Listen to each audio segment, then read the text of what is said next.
it's going to start to play again. Isn't that lovely? Hello, welcome to episode 31 of the Blindsided podcast. Today we're going to talk about syndrome, and syndrome as is a collection of signs and symptoms that can be an imposter syndrome, something that makes us feel fearful or not good enough or we don't fit. It's not something we should pursue. Why did I ever think this way? And we retreat and back away from and then beat ourselves usually.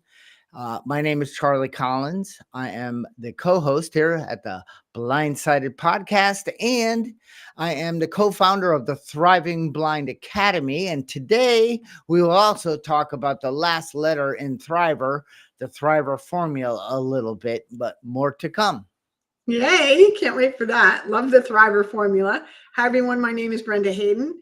I am founder of timefor10.com. We're an emotional awareness, emotional intelligence coaching service. We help people challenge their conditioned thinking to get at the exact nature of their disturbances.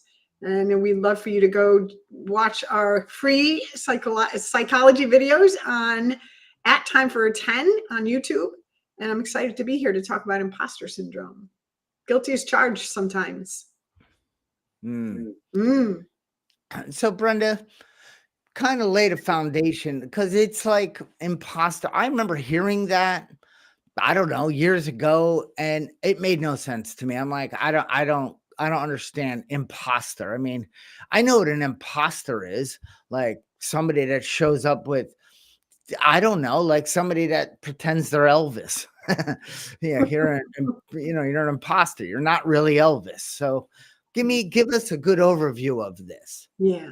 So imposter syndrome really is this underlying feeling that you're a fraud.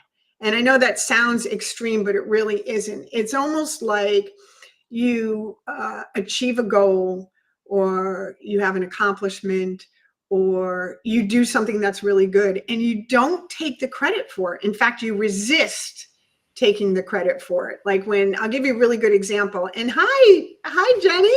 Jenny's here. Yay. So I'll give you a good example and this was a recent one, when I founded the coaching service that I have right now. I actually had come home from a meeting. I sat down at the computer and I typed in time for 10 and the domain name was available, right? And so when people started saying, oh, this is great, you did a great job, how did you come up with it? I'm like, oh, the universe gave it to me. That's a perfect example of imposter syndrome. I was unwilling to recognize my own talent, my own achievement, my own worth in founding and even coming up with the name and moving forward with developing the platform that is now thriving and doing really well. So guilty as charged. That's why I said that. That's a really good example of imposter syndrome. And that really has to do with my conditioned thinking, the belief system that I was raised with, that I'm not good enough, I'm not lovable, I'm not worthy. And if that's running in the background in my conditioned brain, it's not like in my consciousness. That's like my reflective thinking, my reactive thinking says, no, I didn't do this. This was just luck, or this just came from the universe. It doesn't have to do with my work. So that's a quick summary. So why don't we introduce Jenny? I love Jenny. She is a beautiful human being. I met her at Columbia University. We're both students there. And I've learned a lot from what she posts on TikTok. She has a great TikTok channel. So why don't you introduce yourself, Jen? Hi, morning. Good morning. Yay. I love Brenda too. So just so we're clear, this is a mutual thing. So my name is Jenny Rebecca, and I am the founder of Rebecca Spirit, which is a spiritual coaching and tarot reading and all the mystical stuff company that I don't know, I've been doing now 10 years. Next year will be my 10-year anniversary. And I am what the world calls a working witch. I go out and do things and help people. And I think that magical spiritual lifestyle is what helps people have the best view on their own life, and that they can use all of those tools to help themselves. And so like our little catchphrase is tools for your toolbox. That's cool because in the Thriver formula, the T stands for tools, and we often talk about the tools in your toolbox. There you go. Yeah. See So that? great. There's the universe. Yeah. So Brenda, I like that. There was, excuse me, whatever you were coughing with earlier, you transferred it to me through the internet. Um, I like that because if I had accomplished something, and somebody said like, good job, my internal thought was, no, it wasn't. It just somehow it was luck. It wasn't me. I mean, I don't know how to do this stuff or that stuff or this. And and it was like compliments were very difficult. I never once thought like maybe that skill of doing that you worked on and then you had a result, you earned that. You worked towards it. But as you came out with that result and then maybe another person, community, whatever, recognized it and wanted to appreciate it, that sent me backwards. Like, no, don't do that. Just pretend you don't even see it. I don't know. It was weird. I never, I never really appreciated compliments, and and I didn't give them that often because I thought it wasn't fair. So many people do so many great things because they're just lucky. They were born with all these gifts. Like Michael Jordan was just born to be that. No, he worked his tail off, and he he got results. Mhm. So you know what I'd like to do? I'd like to hear from Jenny on imposter syndrome because this was her topic for this podcast today. So go for it. So yeah, exactly what you said, where you do the work, you put things in, you figure things out, you study it, you read it, it's your passion, you're an expert. Period, flat out. One of my mentors, Ryan, said that to me. He was when I was talking about coaching and doing different things with sports. I work with kids in sports and doing mental health. And he said, "You are an expert. This is your domain. You have studied this. You know this. You know what you're doing. You've talked to other people. It's yours." And it was one kind of residual effect that I've had about imposter syndrome. I mean, it's very hard when you're working in sort of this world of imagination or spirituality and it's not a concrete thing, right? At SMB, we do study the concrete things behind the magic of it, but it's hard to explain that to the wider world. And so facing imposter syndrome and saying, no, I am what I am. Either you take it or you don't. I don't like, and that's it. And coming to terms with that and agreeing with yourself is the big part, right? It's easy for someone else, like I've said to you, Brenda, like you're it. You've got this. There's nothing in there. You are good. You can hear it, but in terms of you accepting it and coming to terms with it for yourself, that you are not an imposter, that you can stand in your own power and say, I've got this. That's the thing that's the big key. That's the big piece when you accept it for yourself. So, it's funny. We had a conversation about that, you and I. We were talking about ego. And I was arguing with you and I was saying, well, isn't that ego to say I'm an expert? Like I've got this, like I'm good at this, right? Because it seems so foreign to me to own my talent. It seems so foreign to me. And I'll tell a story about my conditioned thinking later. And you said, no, you said ego, when balanced, is a good part of what we have. It's a good part of our makeup. God gave us ego or universe or spirit, whatever it is that's out there, created us with ego for a reason. And Charlie and I were just talking about this before the podcast started. And Charlie said the same thing. Yeah, ego, when balanced with the rest of you, is actually a good thing. And imposter syndrome. I remember Dr. Miller, she's a hero of mine, right? I actually ended up in the Spirituality Mind and Body Institute because I read her book, right? I read her book and I said, I want to learn from that person right there. And when one of the first times I met her, she looked at me, she goes, you're a healer. And I said, I am. Like, that was my response. I am. Like, my big moment, right? Meeting my hero. And that's what I said. Completely unable to get in touch with that, which I've grown a lot and I continue to grow a lot. But this was a big discovery for me to learn that I was carrying this around even now. So yeah, this is something. And I think a lot of people may not even be aware of how much of that may be in them, just like I wasn't. No.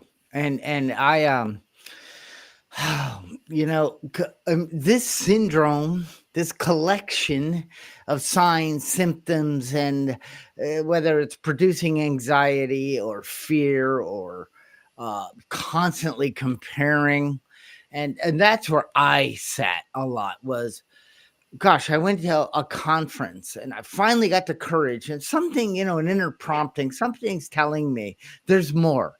It's already a part of who you are, but you don't have access to it. So let's go somewhere. Let's connect to a spiritual thing. Let's do something and hear this inspiration and all, and then learn some ways to tap into this, something that I could do better with and live more free of this bondage that I had created in me. So, but as soon as I started getting around those people, oh my God, they're smarter than me.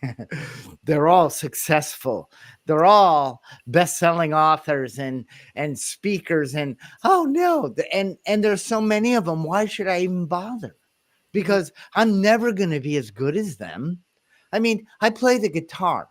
And somebody says, you're good on the guitar. I'm like, no, I'm not. Have you watched this guy on YouTube? There's always somebody better. There's, go ahead and compare yourself to nothing. Because I will compare myself into, I'm stuck. I can't move. What's the sense? No use. I don't believe in me. I don't believe it's possible. I mean, I might not be saying that, but the collection is kicking in. These symptoms, these signs that I now have let my lower self start to run the show. Yeah, and it's very difficult to overcome. And like what Brenda was saying, when you meet somebody like Dr. Miller, you're kind of like, I've got nothing. Then you have to kind of stand in your power and say, but she picked me because she has she's in there deciding who's getting in. And that's not to say that going to our program is the end all, but you can't even try to achieve that goal or that thing, whatever that is, being manager of a store or owning your own store or whatever it is, if you don't first see yourself as being worthy. Absolutely. Seeing yourself as being worthy. So you started to tap into, Charlie, where does this begin? And one of the ways it begins is when we compare ourselves to somebody else and find ourselves lacking. I remember, this is a good story, Jenny.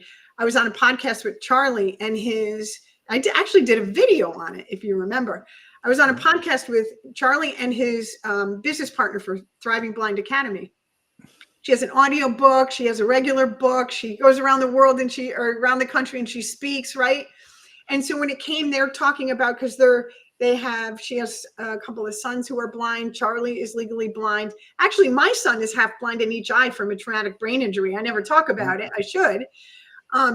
And so they were talking about the Thriver formula. They were going to talk about that. And I was like, I'm going to let the experts talk about what they know best when it came my turn to share, because I had compared myself to Kristen and I had found myself lacking. And it was a lie when I said that, I'm going to let the experts share. I was frightened and I was feeling, I was experiencing imposter syndrome. So I immediately self-corrected during the podcast. And then I did a video on it and I put right in red letters, that was a lie when I said that, because we have to talk about this stuff, right? We have to get it up and out. We have to raise awareness, because if you're not even aware that you're comparing yourself and then making decisions based on how you find yourself less worthy, if we're not aware of that, then, we don't move forward. We stay stuck in that. Brandy, I do need to correct you. You said, these guys, something about experts. We are. and so are you. But comparing is basically when you compare, do you either come out on top or do you come out less than? And obviously it's one of those two. And do you ever compare yourself to somebody and you're equal? No. Why would you compare? I mean, comparing is such an evil. It's not evil, but it's so damaging. And Oh man, I'm a best-selling author. I'm in Jack Canfield's 10th anniversary success principle. I have a story in there. He has another book called Living the Success Principles. I have a story in that book. I have signed copies. I've been on stage with him. I've spoken in several different countries. I've done my success principle trainings all over. I've been interviewed on all sorts of media and in magazines and Forbes, and I've been on Fox and all these different stations. And I don't want to, somebody's like helping me put a speaker sheet together.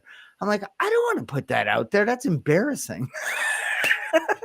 I don't want it to be about me. And the person's like, they need to know this because they need to know who they're hiring and what they're going to put on their stage in front of their people. They need to trust that they're making the right decision.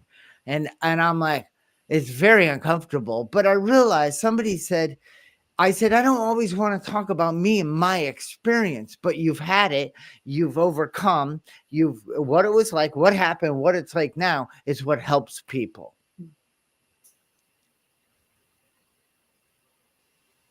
And that's the thing, right? If we don't share that, we feel that way. And then, oh, look at this. Look at all of the things that you have accomplished, which is an amazing list, right? For anybody who's going to want to try. Yeah. Right. You know what you left out, Charlie? No. Who wrote the foreword to your book? Jack Canfield. Jack Canfield did. And he put a quote on the front that says, this is a chicken soup, long soul type of book or something. Like, come on, buddy. Don't you got something better than chicken soup? Now you're talking. Now you're talking. So we want to say good morning to the people in the chat. We're so glad that you're watching our podcast this morning. I can't say hi to you all, but hello. So let's talk for a minute about conditioned thinking. Conditioned thinking. And here's a story I wanted to tell. I was in college, right? And I used to run cross country. I started running when I was like 12 years old. I loved it. It really got me out of my head. I needed to run. Let's put it that way. And so I'm in a race, right? And I'm running as fast as I can. It's a cross country race, Fairfield University.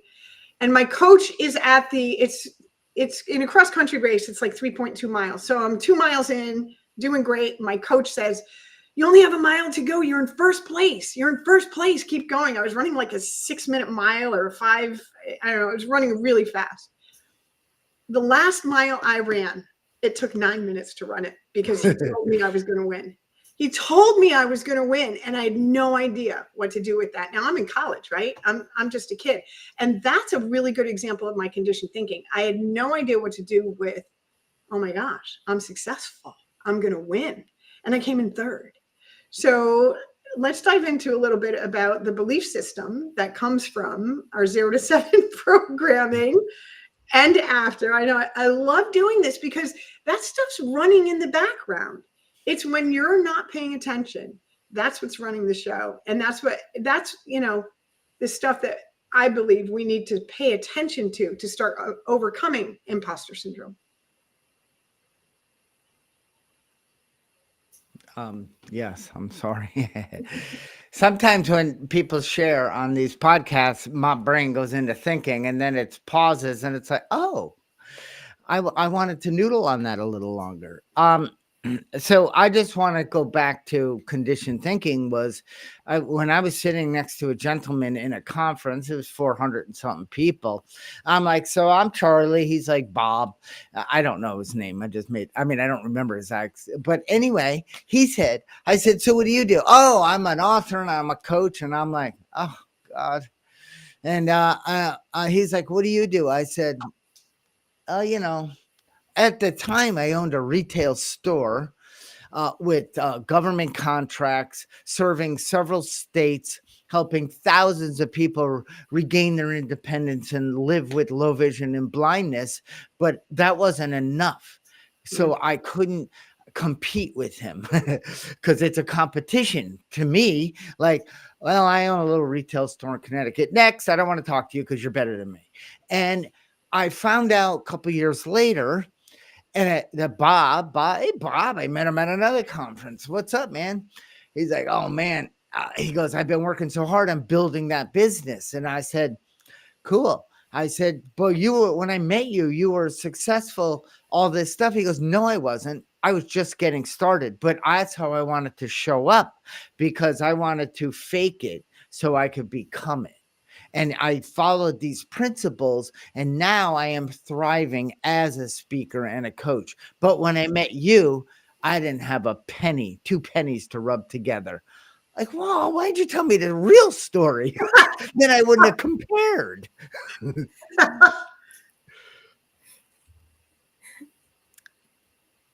Sorry, that's great. I think that's the thing, right? Like we are, and that conditioning comes from so many different places that we don't realize, and when we start to do embodiment work and we start to think about it, we realize like all of these little things that happen that cause us to hold on to that idea that we're not good enough, and to kind of force us into not succeeding at the thing. Like you were saying, Brenda, you ran a 9-minute, you dropped 3 minutes in your stride, like because someone was supportive of you. Like that conditioning, that scary, the rug is going to get pulled out from underneath of me. Yeah. So real quick, let's go through some of these comments. So, Trish is saying that she forgot about some of your accomplishments, Charlie, and she's glad you shared because you're amazing. And no, I did not go to Fairfield University. That's who we were running against. We have a comment, comparison is damaging. And good morning, Carrie. I love Carrie. She's awesome. Those are our comments right now. Yeah, so, getting comfortable, standing in your power, getting comfortable, saying you're successful. Yes, I'm a healer. I coach people, and I watch the lights go on. I allow universe to flow through me. There's plenty of times when I am giving good advice, I open myself to be a channel, to have universe flow through me. All of those things make me a healer. And I thought it was egocentric to say that I was a healer, but healing is what I love to do. And fortunately, I have a very, very rich background, lots of physical, emotional, all kinds of abuse in my childhood, recovering from drug and alcohol addiction. I have that under my belt. It's just a very rich life that I've had. And those experiences, the worst ones ever, I no longer regret, because I get to use them as tools to guide somebody on a path where they have the opportunity to experience what I've experienced through the healing, which is a life beyond my wildest dreams. And it's just amazing. It's amazing. So, dealing with the leftover remnants of imposter syndrome is what I'm working on now, because I didn't know I had it. So what are some of the ways that we can identify that we have it? Let's talk about that for a minute. How to find the awareness. What are some of the symptoms? Yeah. Well, for me, it would be like, I don't have what it takes to move to the level of somebody that inspires me. That I've read a book, I went to a conference, like, wow, that seems like something we get these inner promptings that pull us in a way, but then we have a conditioned way of saying, nah. So that's one way. Fear. I mean, I'm not good enough. I don't know what to do. I need to know the how, or I can't possibly do it. And anxiety, maybe some stress, anxiety, that feeling of being stuck, which is just these are all like I've created them all. None of them are true. It's like fancied or real.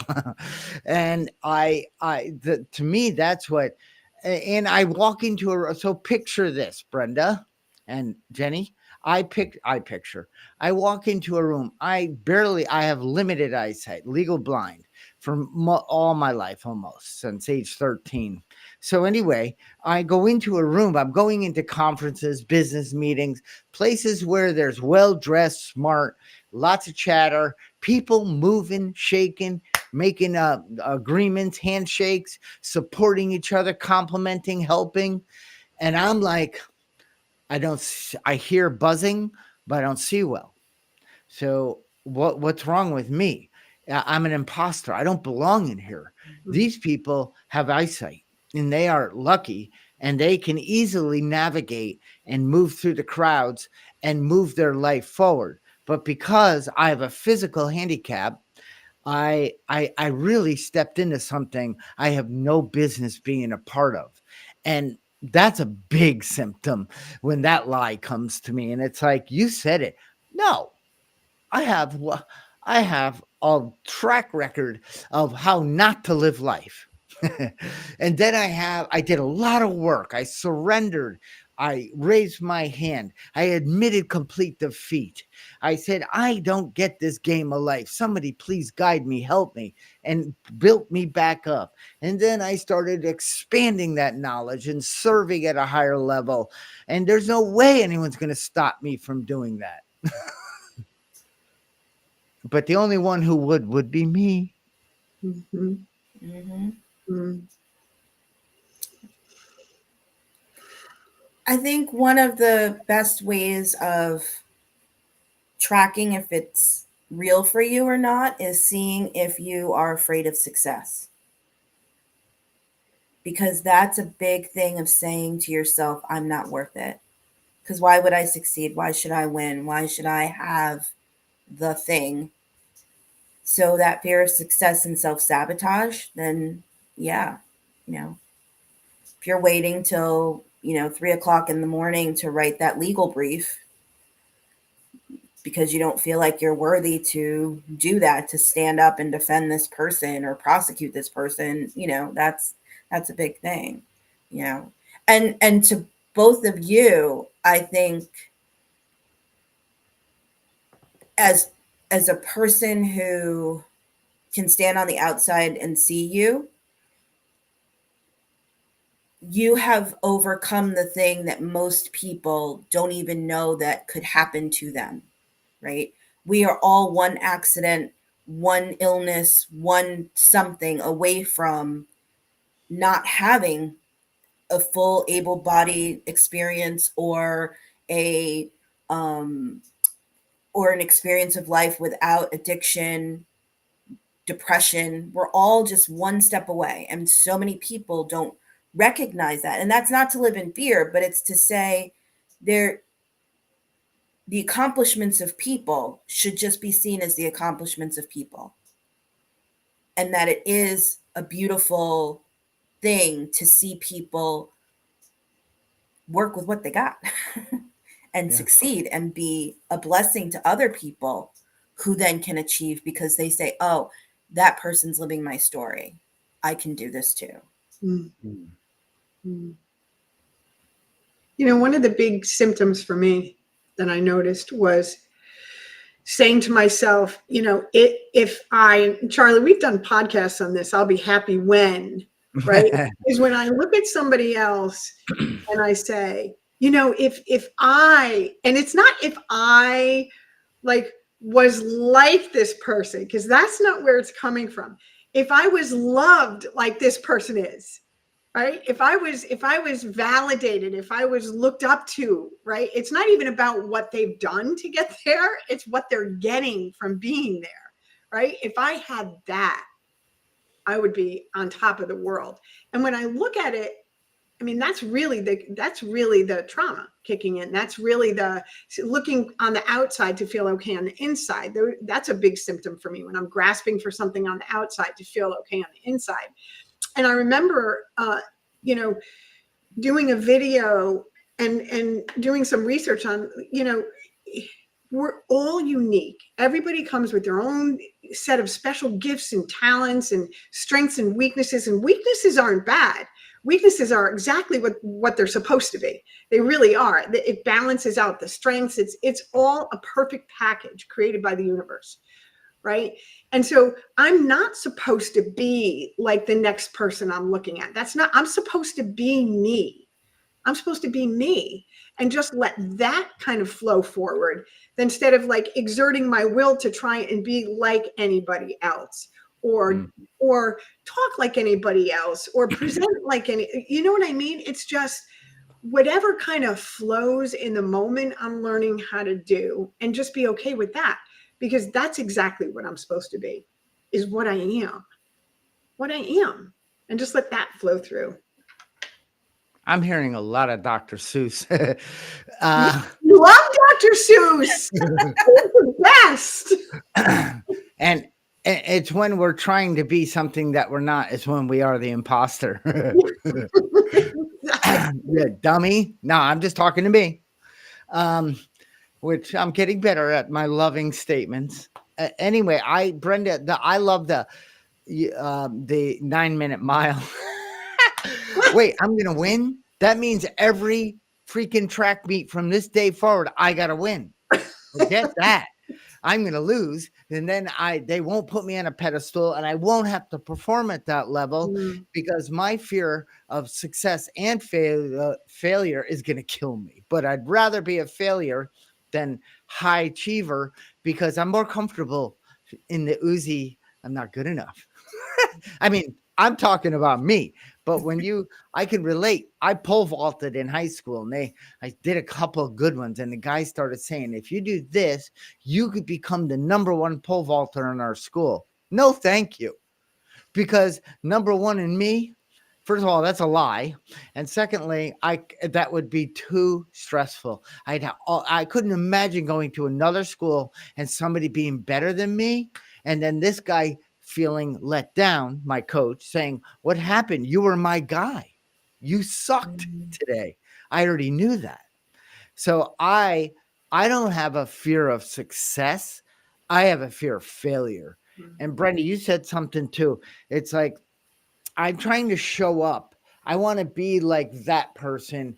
And I don't want to be that person. I was in a train the trainer thing with the Canfield group and all sorts of trainers. It's a very elite group, and he has only a few over the years. And you get into this and you go through a training. And at the end, you get certified. You have to do presentations. They beat on you, and they don't. They help you become better. And I did my preview presentation, and Patty Aubrey was sitting in the audience in the room. She was one of the critics, the feedbackers. And she said, well, Charlie, we don't need another Jack Canfield. We have one. And I'm like, is she talking to me? She's like, you used his slides. You said what he says on stage. And I'm like, I want you to like me, lady.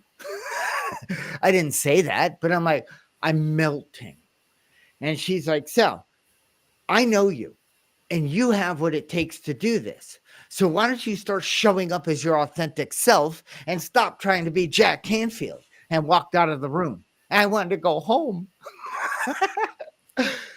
And I did I took her advice and I crushed it at the main presentation. I didn't. The spirit moved me in a way that Jack Canfield came up to me and said, holy, I won't say the word, that was amazing. And I said, can I get that in recording? I'm also a marketer. Yeah, it's an amazing thing when we realize it, and then we can take ownership of it and change it, right? You can't change what you don't think exists. Oh, that's profound. You can't change what you don't think exists. Yeah. Which goes along with, are you willing to notice the obvious? Yeah. And you can be curious. We talk about curiosity too. You can be curious about why you're thinking a certain way. That's not for your highest good. Like when those thoughts come in today, I question them. I'm like, That's not true. I mean, I say that a lot. That's not true. But it's that quote that says, if you think you can do it, you can. If you think you can't, you can't. I mean, what you think is what you will create. That's how your reality is created, by what you think and what you believe. So there's some more comments here.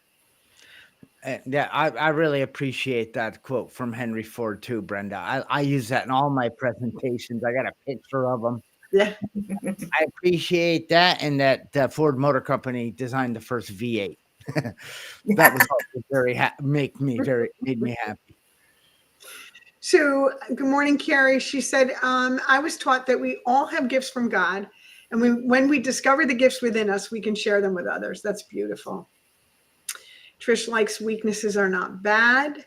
What's interesting is one of the things we learned from the VIA Institute, Jenny and I, in our Spirituality, Mind, and Body Institute training, was that if you focus on your strengths and you work on improving them, the weaknesses kind of, they get better all on their own. Isn't that amazing? Because Charlie, what do you say all the time?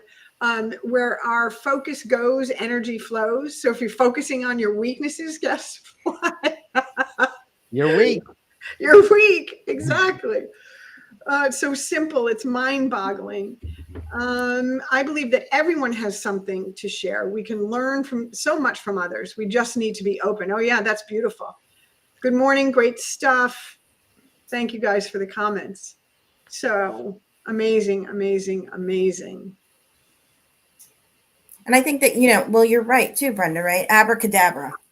I think what I speak, I create, right?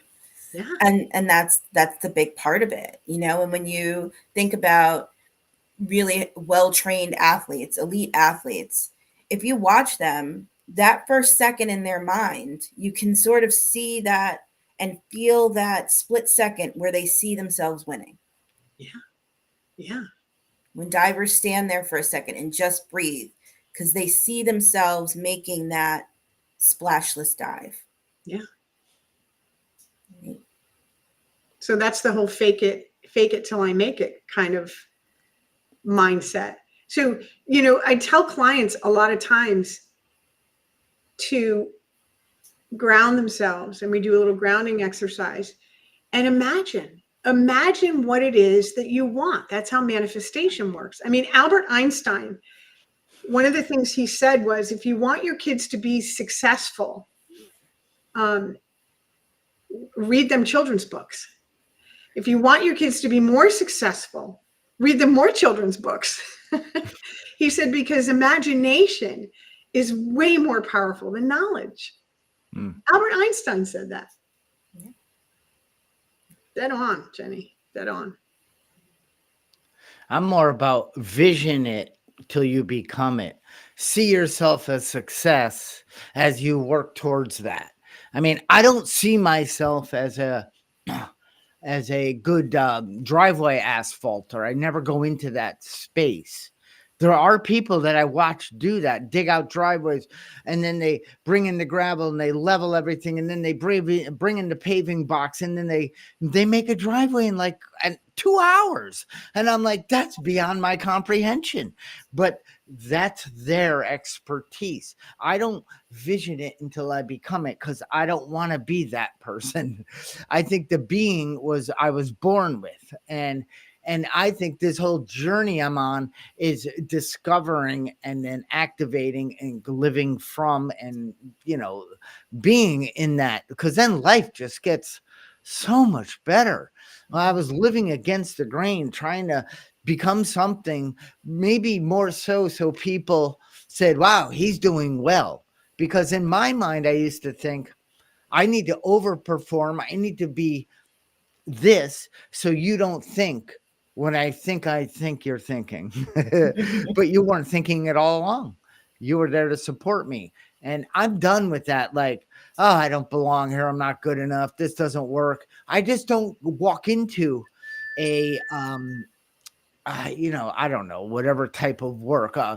in the Chamber of Commerce and try to play around with them, whatever. You know what I mean? I don't find myself stepping into spaces where it just doesn't resonate with me anymore. Mm-hmm. Yeah, like I'm never going to be a runner. I don't breathe right. Even when I was little and thin and all the things, I was not a good runner. I was great at gymnastics, but I wasn't a runner. It's not innate to me. Can I run? Yes. If a bear is going to eat me, I'm going to run. But it's not, I'm not focused on that. And that's not for people to say that they shouldn't try to do those things. It's great if that's what you want to do, but you don't have to be something that you're not. Like Charlie said, you don't have to be, the bricklayer. There are people that do that and they do an amazing job. So I'm thinking, go ahead, Charlie. I was just going to say, I was a very good runner when there were blue lights behind me flashing. That's the only time I could run. and running from myself, too. I was 2 times I was a good runner. So maybe we could wrap it up because we're running out of time with a couple of pointers for people to start becoming aware of imposter syndrome and what to do about it. So just question your thinking. When you tell yourself something negative about yourself, question your thinking and look out for fear. And when you're feeling that, like I feel fear right in my solar plexus between my belly button and my chest. I feel fear right there. It just gets really tight. And when I'm feeling that way, I remember that fear isn't real. It's coming from a very old place. I look at my feet. I stay where my feet are. And I make a decision not to give into the fear and move forward anyway. You should have seen me, Jenny, on this first podcast that we did. I was like, I couldn't even move, but we just kept doing it. So my head was really small and Charlotte was really big. But you just do it, Yeah. and you come into your own. It takes practice.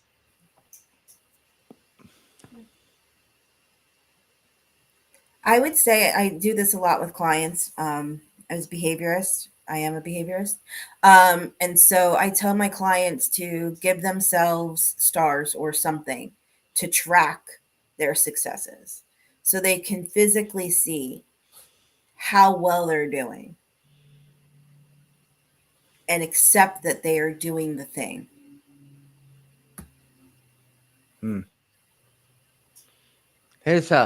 To me, it's if you're blaming, complaining, rationalize, defending, making excuses, those are all good signs that maybe you're impostering. You're doing what it doesn't align for you, so you're not willing to take responsibility. And then when you step back away, okay, wait a minute. I think I'm trying to become or do or be something that maybe because of the way, my parents wanted me to go to this college, that whole outside of me.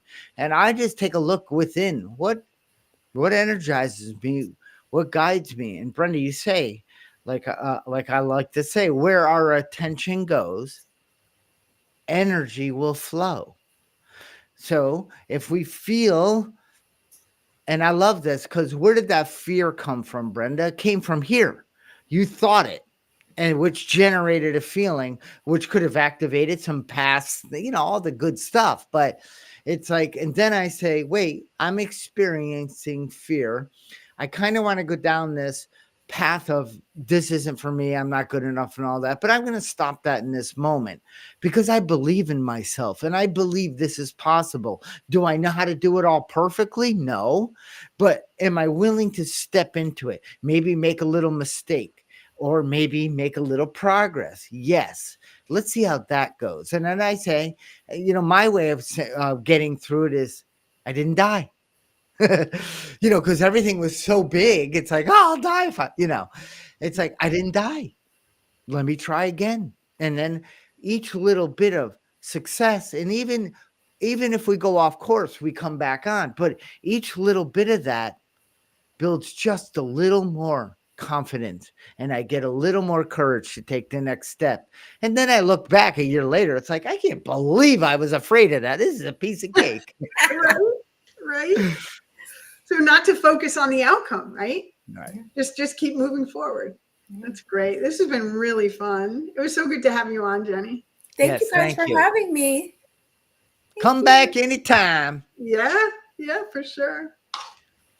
All right. Oh, let me go down. Sorry, I got so lost in this. I wasn't changing slides, but here's the big one. Please, you know what to do. If you can't see the slide like me, it says like it, subscribe, share, and something else, and a smiley face. So thank you all for attending, and we will see you next Saturday.